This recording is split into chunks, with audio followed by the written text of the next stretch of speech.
Hi hello ನಮಸ್ಕಾರ, welcome back to my Vini vlog ಅಂತ ಹೇಳ್ತಾ ಇವತ್ತು ನಾನು ಫಸ್ಟ್ ಟೈಮ್ ಇನ್ಸ್ಟಾಗ್ರಾಮಲ್ಲಿ ವ್ಲಾಗ್ನ ಮಾಡ್ತಿದ್ದೀನಿ. ಯಾವ ಥರ ಮಾಡ್ತಿದ್ದೀನಿ ಅಂತ ನಿಮ್ಮ ಜೊತೆ ಶೇರ್ ಮಾಡ್ತಿದ್ದೀನಿ. ಸ್ವಲ್ಪ ರೈಸ್ ಪಲಾವ್ ಮಾಡ್ಕೊತಿದ್ದೀನಿ ಅಷ್ಟೇ, ಜಾಸ್ತಿ ಏನು ಐಟಮ್ ಹಾಕ್ತಿಲ್ಲ ನಾನು. ಈರುಳ್ಳಿ, ಟೊಮೆಟೊ, ಹಸಿಮೆಣ್ಸಿನ್ಕಾಯಿ, ಕೊತ್ತಂಬರಿ ಸೊಪ್ಪು, ಅರಿಶಿನ ಪುಡಿ, ಸ್ವಲ್ಪ ಶೇಂಗಾ ಯೂಸ್ ಮಾಡ್ಕೊತಿದ್ದೀನಿ ಅಷ್ಟೇ. ಯಾಕಂದರೆ ಹಸಿದಾಗ ಏನೇ ತಿಂದರೂ ಹೊಟ್ಟೆ ತುಂಬತ್ತೆ. ಹಸಿವಿಲ್ಲದೆ ಅವನಿಗೆ ನೀವು ಪಂಚಾಮೃತ ಕೊಟ್ರೂ ಅವನಿಗೆ ಅದು ಇಷ್ಟ ಆಗಲ್ಲ. ಅದೇ ಹಸಿದವನಿಗೆ ನೀವು ಖಾರ ನೀರಾಗಿ ಕೊಟ್ಬಿಟ್ರು ಅದು ಜೇನುತುಪ್ಪ ಥರ ಸಿಹಿಯಾಗಿ ಅಮೃತದ ಥರ ಅವ್ನು ಹೊಟ್ಟೆ ತುಂಬ ತಿಂತಾನೆ. ಹಂಗೆ ಹೊಟ್ಟೆ ಹಸಿದಾಗಲೇ ನಾವು ಏನು ಮಾಡ್ಕೊತೀವೋ ಅದು ನಮಗೆ ಖಂಡಿತ ರುಚಿಯಾಗಿ ಆಗೇ ಆಗುತ್ತೆ. ಇಷ್ಟೇ. ಇನ್ನೊಂದು ಏನಪ್ಪ ಹೇಳೋದಂತಂದರೆ, ದಯವಿಟ್ಟು ನನಗೆ ಇನ್ಸ್ಟಾದಲ್ಲಾಗಲಿ, ಫೇಸ್ಬುಕ್ಕಲ್ಲಾಗಲಿ, ಯೂಟ್ಯೂಬಲ್ಲಾಗಲಿ ಸಪೋರ್ಟ್ ಮಾಡಿ ಅಂತ ನಾನು ಕೇಳ್ಕೊಳ್ಳೋಕೆ ಇಷ್ಟಪಡ್ತಿದ್ದೀನಿ. ಯಾಕಪ್ಪ ಅಂತಂದರೆ, ಇನ್ಸ್ಟಾದಲ್ಲಿ ಏನು ಪ್ರಾಬ್ಲಮ್ ಆಗ್ತಿದೆ ಅಂತಂದರೆ, ಇನ್ಸ್ಟಾದಲ್ಲಿ ನನಗೆ ಒಂದು ದಿನಕ್ಕೆ 3 ಜನ 4 ಜನ ಫಾಲೋವರ್ಸ್ ಗೇನ್ ಆಗ್ತೀರಾ. ಬಟ್ 1 ಅವರ್ ಬಿಟ್ಟು ನಾನು ನೋಡುವಷ್ಟರಲ್ಲಿ ಮತ್ತೆ ಅನ್ಫಾಲೋ ಮಾಡಿರ್ತೀರ. ಯಾಕಂತ ನಂಗೆ ಗೊತ್ತಾಗ್ತಿಲ್ಲ. ನೀವು ಅನ್ಫಾಲೋ ಮಾಡಿ, ನಾನು ಬೇಡ ಅಂತ ಹೇಳಲ್ಲ. ಅನ್ಫಾಲೋ ಮಾಡೋಕ್ಕಿಂತ ಮುಂಚೆ ನನ್ನಿಂದ ನಿಮಗೇನಾದರೂ ಹರ್ಟ್ ಆಗಿದ್ದರೆ, ನನ್ನಿಂದ ಏನಾದರೂ ತಪ್ಪಾಗಿದ್ದರೆ, ನನ್ನಿಂದ ನಿಮಗೇನಾದರೂ ಬ್ಯಾಡಾಗಿ ಅವೇರ್ನೆಸ್ ಏನಾದರೂ ಸಿಕ್ಕಿದರೆ, ಅಥವಾ ನನ್ನ ವೀಡಿಯೋದಿಂದ ನಿಮಗೇನಾದರೂ ಬೇಜಾರಾಗಿದ್ದರೆ ಅನ್ಫಾಲೋ ಮಾಡಿ. ನೀವು ಅನ್ಫಾಲೋ ಮಾಡೋದ್ರಿಂದ ಆ್ಯಕ್ಚುಲಿ ನಂಗೆ ಸಿಕ್ಕಾಪಟ್ಟೆ ಬೇಜಾರಾಗ್ತಿದೆ. ನನ್ನಿಂದ ಏನಾದರೂ ತಪ್ಪಾಗ್ತಿದೆಯಾ, ವೀಡಿಯೋ ಮಾಡೋದ್ರಲ್ಲಿ ಏನಾದರೂ ತಪ್ಪು ಮಾಡ್ತಿದ್ದೀನಾ, ಅಥವಾ ಸಾಂಗ್ ಸೆಲೆಕ್ಷನ್ ಮಾಡೋದ್ರಲ್ಲಿ ಏನಾದರೂ ತಪ್ಪು ಮಾಡ್ತಿದ್ದೀನಾ ಅಂತ ಸುಮಾರು ಯೋಚನೆಗಳು ತಲೆಯಲ್ಲಿ ಓಡ್ತಿದೆ. ವೀಡಿಯೋ ಮಾಡೋ ಕಾರಣನೇ ನಾನು ಅಷ್ಟೊಂದು ಕೆಲಸ ಇದ್ರೂ ಜನ ನನ್ನ ವೀಡಿಯೋ ನೋಡ್ತಾರಪ್ಪ, ಫಾಲೋವರ್ಸ್ ಗೇನ್ ಆಗಿದ್ದಾರೆ, ನನ್ನ ವೀಡಿಯೋಗೋಸ್ಕರ ವೇಟ್ ಮಾಡ್ತಿರ್ತಾರೆ ಅನ್ನೋ ಕಾರಣಕ್ಕೋಸ್ಕರ ನಿಮಗೋಸ್ಕರನೇ ಟೈಮ್ ಮಾಡಿಕೊಂಡು ಕಷ್ಟಪಟ್ಟು ನಾನು ವೀಡಿಯೋ ಮಾಡಿ ಹಾಕ್ತೀನಿ. ಬಟ್ ನಿಮ್ಮ ರೆಸ್ಪಾನ್ಸ್ ನನಗೆ ಸಿಗಲಿಲ್ಲ ಅಂತಂದರೆ ನಾನು ಮಾಡಿರೋ ವೀಡಿಯೋಗೂ ಬೆಲೆ ಇರಲ್ಲ, ನೀವು ನೋಡೋಕ್ಕೂ ಬೆಲೆ ಇರಲ್ಲ. ಅದಕ್ಕೋಸ್ಕರನೇ ಕೇಳ್ತಿರೋದು. ನನ್ನಿಂದ ಏನಾದರೂ ತಪ್ಪಾಗಿದ್ದರೆ ನಂಗೆ ಕಮೆಂಟಲ್ಲಿ ತಿಳಿಸಿ, ನಾನು ತಿದ್ಕೋತೀನಿ, ಇಲ್ಲ ಅಂತಲ್ಲ. ಬಟ್ ಆ್ಯಕ್ಚುಲಿ ಏನಾಗ್ತಿದೆ ಅಂತಂದರೆ, ನಾನು ಸೋಷಿಯಲ್ ಮೀಡಿಯಾ ಯೂಸ್ ಮಾಡ್ತಿರೋದೇ ಇತ್ತೀಚೆಗೆ. ನನಗೆ ಯಾವ ಥರ ಕಂಟೆಂಟ್ ಮಾಡಬೇಕು, ಯಾವ ಥರ ವೀಡಿಯೋ ಮಾಡಬೇಕು, ಜನರನ್ನ ಯಾವ ಥರ ಸಂಪಾದನೆ ಮಾಡಬೇಕು ಅಂತ ನಂಗೆ ಗೊತ್ತಿಲ್ಲ. ನನಗೆ ಹೆಂಗೆ ಬರುತ್ತೋ ನಾನು ಹಂಗೆ ಮಾಡ್ಕೊತ ಹೋಗ್ತಿದ್ದೀನಿ. ಮುಂಚೆ ಎಲ್ಲ ನಾನು ಯಾರ್ದೋ ಫಿಲಮ್ ಸಾಂಗ್ಗಳಿಗೆ ಲಿಪ್ಸಿಂಕ್ ಮಾಡಿಬಿಟ್ಟು ರೀಲ್ಸ್ ಅಪ್ಲೋಡ್ ಮಾಡ್ತಿದ್ದೆ. ಮಧ್ಯದಲ್ಲಿ ಒಂದು 3-4 ಅವೇರ್ನೆಸ್ ವೀಡಿಯೋನೂ ಮಾಡಿದ್ದೆ. ಆ ಅವೇರ್ನೆಸ್ ವೀಡಿಯೋಗೆ ನನಗಂತೂ ಜನರಿಂದ ಸಿಕ್ಕಾಪಟ್ಟೆ, ನಾನು ಗೆಸ್ ಕೂಡ ಮಾಡಿರಲಿಲ್ಲ ಈ ಥರ ನನಗೆ ಸಪೋರ್ಟ್ ಸಿಗುತ್ತೆ ಜನರದು ಅಂತ. ಅದಕ್ಕೂ ಮೀರಿ ನಂಗೆ ಪ್ರೀತಿ ಪ್ರೋತ್ಸಾಹ ಕೊಟ್ಟು 1 ವಾರದಲ್ಲೇ ನನಗೆ 1000 ಗಟ್ಟಲೆ ಫಾಲೋವರ್ಸ್ ಬಂದಿದ್ದೀರಾ. ಫೇಸ್ಬುಕ್ಕಲ್ಲಂತೂ 9900 ಫಾಲೋವರ್ಸ್ ಗೇನ್ ಆಗಿಬಿಟ್ಟಿದ್ದೀರಾ. ತುಂಬ ಜನರ ಪ್ರೀತಿ ಸಿಕ್ಕಿದೆ ನನಗೆ ಆ ವೀಡಿಯೋಗೆ, ಅವೇರ್ನೆಸ್ ವೀಡಿಯೋಗೆ.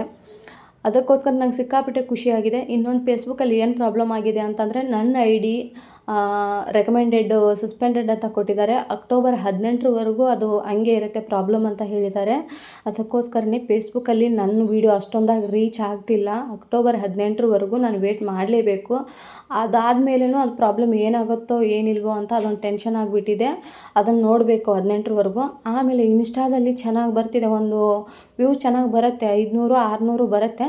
ಬಟ್ ಪ್ರಾಬ್ಲಮ್ ಏನಾಗ್ತಿದೆ ಅಂತ ಗೊತ್ತಿಲ್ಲ. ಫಾಲೋವರ್ಸ್ ಆಟೋಮೆಟಿಕ್ ಕಡಿಮೆ ಆಗ್ತಿದ್ದೀರಾ. ಕಡಿಮೆ ಆಗೋಕ್ಕಿಂತ ಮುಂಚೆನೂ ಆ್ಯಕ್ಚುಲಿ ನೀವು ಫಾಲೋ ಆಗಲಿಲ್ಲ ಅಂದ್ರೇ ಒಂಥರ ಇರಲಿ ಬಿಡಪ್ಪ, ಇಷ್ಟೇ ಫಾಲೋವರ್ಸ್ ಇದ್ದಾರೆ ಅಂತ ಯೋಚನೆ ಮಾಡ್ಬೋದು.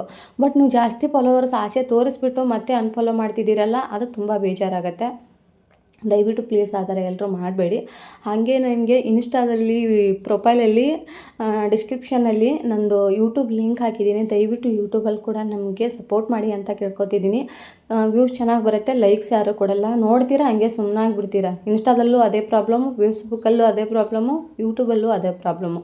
ನನ್ನ ಫಾಲೋವರ್ಸ್ ನೋಡಿದರೆ ಅಟ್ಲೀಸ್ಟ್ ಅದರಲ್ಲಿ ಅರ್ಧ ಕೂಡ ಲೈಕ್ಸ್ ಬರೋಲ್ಲ ನನಗೆ. ಅದೇ ಏನಕ್ಕೆ ಅಂತ, ನನ್ನಿಂದ ಏನಾದರೂ ತಪ್ಪಾಗ್ತಿದ್ರೆ ದಯವಿಟ್ಟು ತಿಳಿಸ್ಕೊಡಿ ನನಗೆ.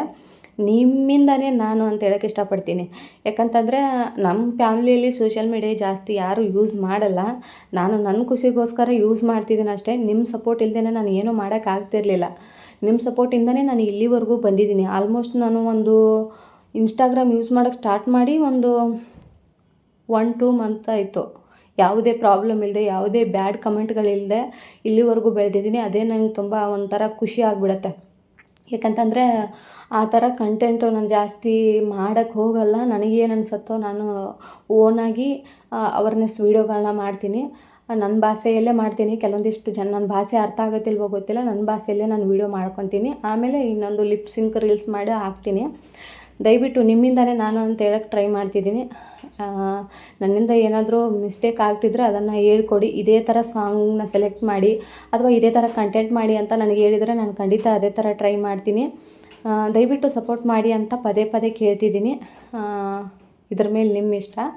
ಹಾಗೆ ಇನ್ನೊಂದು ಏನು ಹೇಳ್ಬೇಕು ಅಂತಂದರೆ, ನಾನು ಸೋಷಿಯಲ್ ಮೀಡ್ಯಾದಲ್ಲಿ ಫೇಮಸ್ ಆಗ್ತೀನೋ ಇಲ್ವೋ ಗೊತ್ತಿಲ್ಲ, ಬಟ್ ಆಲ್ಮೋಸ್ಟ್ ಇವಾಗ ನಮ್ಮ ಊರ ಜನರಲ್ಲಿ, ನಮ್ಮ ರಿಲೇಷನಲ್ಲಿ ನಾನು ಫೇಮಸ್ ಆಗಿದ್ದೀನಿ. ಇದೊಂದು ಮಾತನ್ನು ಹೇಳೋಕ್ಕೆ ಇಷ್ಟಪಡ್ತೀನಿ. ಯಾಕಂತಂದರೆ ಮೊಬೈಲ್ ತೊಗೊಂಡ್ಬಿಟ್ರೆ ಹಿಡ್ಕೊಂಡ್ಬಿಟ್ರೆ ಏನೋ ಮಾಡ್ತಾಳೆ, ಮೊಬೈಲ್ ಹಿಡ್ಕೊಂಡಿದ್ದಾಳಲ್ಲ ಬರೀ ಇದೆ, ಮನೇಲಿ ಹೇಳೋರಿಲ್ಲ ಕೇಳೋರಿಲ್ಲ. ಜನರ ಬಾಯಲ್ಲಿ ಇದು ಕಾಮನ್ ಆಗಿ ಬರೋ ಮಾತೇ ಇದು.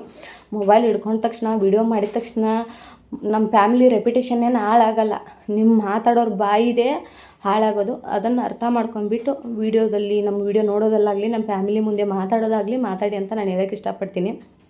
ಏನೋ ಒಂದು ಮಾಡ್ತೀನಿ, ನಿಮಗೆ ಇಷ್ಟ ಆದರೆ ನನ್ನ ವೀಡಿಯೋನ ಎಂಕರೇಜ್ ಮಾಡಿ, ಇಲ್ಲ ಅಂತಂದರೆ ಅದನ್ನು ಹಾಳು ಮಾಡೋ ಕೆಲಸ ಅಂತೂ ಮಾಡಬೇಡಿ.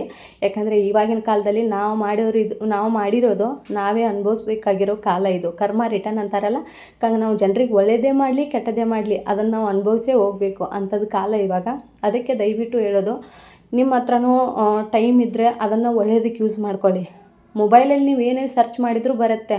ನಾವು ಕೆಟ್ಟದ್ದು ಸರ್ಚ್ ಮಾಡಿದ್ರೂ ಬರುತ್ತೆ, ಒಳ್ಳೇದು ಸರ್ಚ್ ಮಾಡಿದರೂ ಬರುತ್ತೆ. ಅದನ್ನು ಜಾಸ್ತಿ ಒಳ್ಳೆಯದಕ್ಕೆ ಯೂಸ್ ಮಾಡ್ಕೊಳ್ಳಿ ಅಂತ ಹೇಳ್ತಿದ್ದೀನಿ. ಅದನ್ನು ತೊಗೊಂಡ್ಬಿಟ್ಟು ಅವ್ರ ಮನೆಯವರು ಹಿಂಗೆ ವಿಡಿಯೋ ಮಾಡಿದರು, ಅವಳು ಹಿಂಗೆ ಮಾಡ್ತಿದ್ದಾಳೆ, ಅವಳಿಗೆ ಹೇಳೋರಿಲ್ಲ ಕೇಳೋರಿಲ್ಲ ಅಂತ ಆಡ್ಕೋಬೇಡಿ. ನಮಗೂ ಎಲ್ಲ ಜವಾಬ್ದಾರಿ ಇರುತ್ತೆ. ಯಾಕಂದರೆ ನನಗೆ ಹುಷಾರು ತಪ್ಪಿದರೆ ನೀವು ಯಾರೋ ಬಂದು ಬಗೆಹರಿಸಲ್ಲ. ನನಗೆ ಸಾಲ ಆದರೆ ನೀವು ಯಾರು ಕೊಡ್ತೀರಾ? ನನಗೆ ಮೈ ಮೇಲೆ ಬಟ್ಟೆ ಹರಿದ್ಬಿಟ್ರೆ ತೊಗೊಳಮ್ಮ ಬಟ್ಟೆ ಹರಿದಿದೆ ಅಂತ ಯಾರಾದರೂ ಕೊಡ್ತೀರಾ? ನಮ್ಮ ಕಷ್ಟಕ್ಕೆ ನಮ್ಮ ಸುಖಕ್ಕೆ ನಾವೇ ಆಗಬೇಕು. ಅದು ನಮ್ಮ ಜವಾಬ್ದಾರಿ. ಹಂಗಾಗಿ ನನ್ನ ರೆಸ್ಪಾನ್ಸಿಬಿಲಿಟಿ ನಾನು ತೊಗೊಂಡಿರೋದಕ್ಕೆ ನನಗೇನು ಸರಿ ಅನ್ಸುತ್ತೋ ನಾನು ಅದನ್ನು ವೀಡಿಯೋ ಮಾಡ್ತಿದ್ದೀನಿ. ವೀಡಿಯೋದಲ್ಲಿ ಬೇರೆಯವ್ರ ಥರ ಅಶ್ಲೀಲ ವೀಡಿಯೋ ಮಾಡೋದಾಗಲಿ ಅಥವಾ ಅಸಭ್ಯವಾದ ಬಟ್ಟೆ ಹಾಕ್ಕೊಳ್ಳೋದಾಗಲಿ ನಾನೇನು ಮಾಡ್ತಿಲ್ಲ. ದಯವಿಟ್ಟು ಇದನ್ನು ತಲೆಯಲ್ಲಿ ಇಟ್ಕೊಳ್ಳಿ. ಅಟ್ಲೀಸ್ಟ್ ನಾನು ವೀಡಿಯೋ ನೋಡಿಬಿಟ್ಟಾದರೂ ತಿಳ್ಕೊಳ್ಳಿ.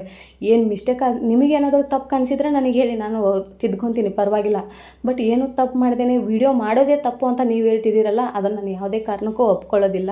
ಇದನ್ನೊಂದು ತಲೆಯಲ್ಲಿ ಇಟ್ಕೊಂಬಿಡಿ. ಅವ್ರು ಹಾಗೆ ಇವ್ರು ಹಾಗೆ ಮಾತಾಡೋದನ್ನ ಬಿಟ್ಟು ನಿಮ್ಮ ಮನೇಲಿ ಹೇಗೆ, ನಿಮ್ಮ ಮನೆಯವ್ರು ಹೇಗೆ, ನೀವು ಹೇಗೆ ಅನ್ನೋದನ್ನು ಅರ್ಥ ಮಾಡ್ಕೊಂಡು ಮಾತಾಡಿ. ಇದನ್ನು ನಾನು ವಾರ್ನಿಂಗ್ ಅಂತನಾದರೂ ಅಂದ್ಕೊಳ್ಳಿ. ಆಮೇಲೆ ನನಗೇನಾದರೂ, ನಾನು ಹಿಂದೆ ಮಾತಾಡ್ತೀರಾ, ಬಟ್ ನನ್ನ ಎದುರುಗಡೆ ಮಾತಾಡೋಕ್ಕೆ ಕೆಪಾಸಿಟಿ ಇಲ್ಲ ನಿಮಗೆ. ಅದು ಯಾವಾಗ ಬರುತ್ತೋ ಆವಾಗ ನಾನು ಏನು ಅಂತ ತೋರಿಸ್ತೀನಿ. Thank you so much.